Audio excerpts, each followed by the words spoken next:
Isu yang penting apa sih? Sudah terlalu lama kita ini dipusingkan atau dipaksa hanya memperhatikan hal-hal yang sifatnya elektoral belaka. Apa isu yang penting buat anak muda? Kita peduli krisis iklim, kita peduli toleransi, kita peduli kesetaraan gender, kita peduli pada kebebasan, kita minta kemerdekaan berekspresi. Itu isu-isu yang penting dan itu yang harus dibahas oleh calon-calon pemimpin. Bukan hanya sebatas siapa yang turun ke bawah, bukan hanya sebatas siapa yang surveinya paling tinggi. Mari menuntut lebih supaya kita bisa dapat lebih. Apapun jangan dikedepankan mengalahkan NKRI. Ketika NKRI bersatu ditambah beliau syaratnya bersatu harus adil. Nggak mungkin timbang lalu dipaksa bersatu. Hari ini ketika kita berkumpul di sini dan sekarang bangsa Indonesia menantikan babak kedua dari drama yang akan dilakoni oleh Partai Keadilan Sejahtera. Tahukah antum semuanya apa babak kedua itu?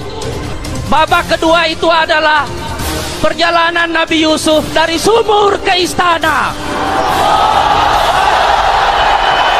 Memilih Anies Rashid Baswedan. Alhamdulillah hari ini kita saksikan kembali bahwa Pak Anies Baswedan kembali mendapatkan dukungan. Semoga apa yang dilaksanakan hari ini membawa manfaat tentunya ke depan nanti di dalam mensukseskan Anies Presiden 2024. Kami dalam bingkai Negara Kesatuan Republik Indonesia. Kami Forum Purnawirawan Perwira Tinggi TNI Polri untuk Perubahan. Tidak ada mungkin pemimpin seluruh dunia, hanya beliau. Hanya beliau satu-satunya gubernur dalam 1 tahun mendapatkan penghargaan antara 63 sampai 65 penghargaan. Kalau saya sendiri kan nggak sendirian, barisan kader Gus Dur ini banyak. Kita akan membuat yang namanya silaturahmi nasional, mendengarkan aspirasi dari mereka semua. Nanti kita dengar nanti aspirasinya, kita adu pendapat di dalam, lalu keputusannya akan kita keluarkan setelah pertemuan tersebut.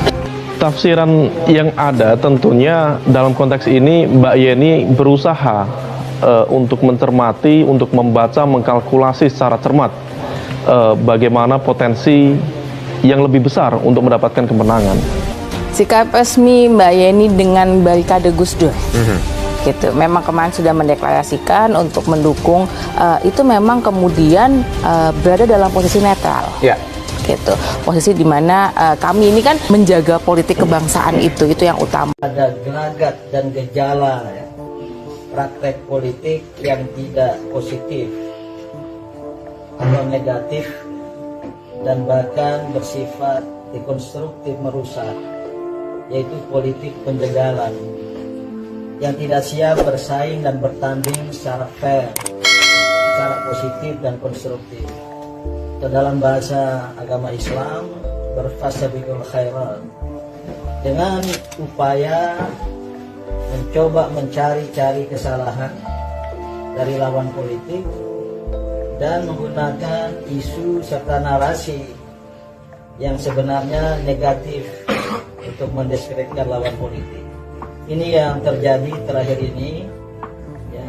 Saya kira dari kalangan incumbent, the ruling group, untuk tidak ya dalam rangka melanggengkan kekuasaannya, kemudian menempuh segala cara dan apalagi cara yang tidak halal. Kakeknya ini beliau yang melakukan hubungan antara Indonesia dengan negara-negara Arab dalam rangka menyatukan sikap melawan penjajah, merebut kemerdekaan. Jadi beliau ini cucunya pahlawan nasional.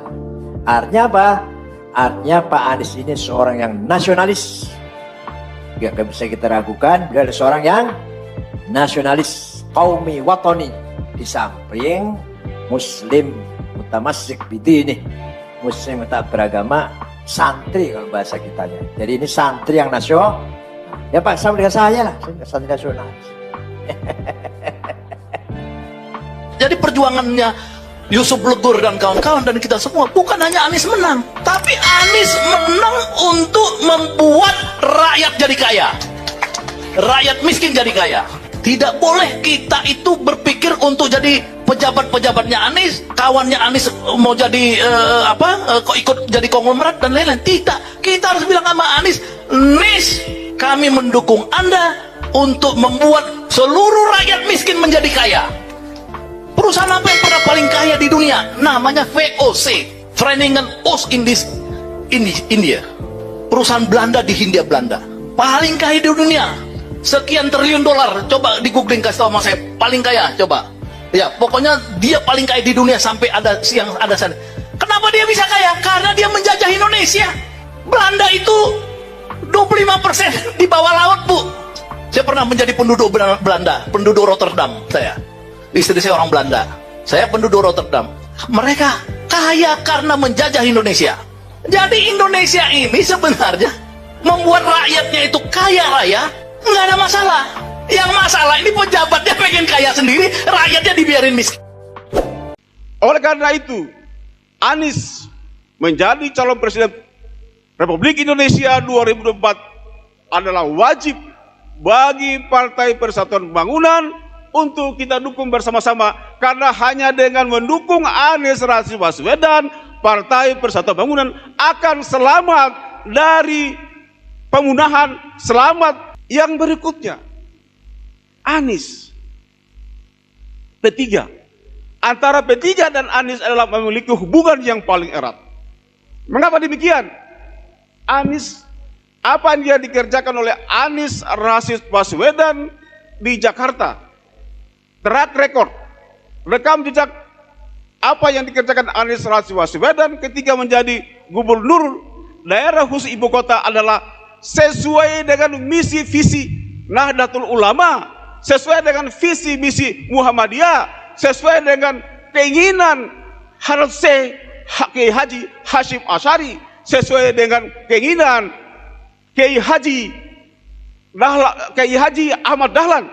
Jadi apa yang ada, apa yang dikerjakan Anies Rashid Baswedan di daerah khusus ibu kota ketika jadi gubernur adalah mencerminkan apa yang diajarkan oleh NU, apa yang diajarkan oleh Muhammadiyah, apa yang diajarkan oleh kaum muslimin dan kaum muslimat. Inilah yang dibenci. Tetapi saudara-saudara sekalian, meskipun Anies Rashid Baswedan telah mengerjakan pekerjaan di DKI begitu tuntas, tapi dia ternyata difitnah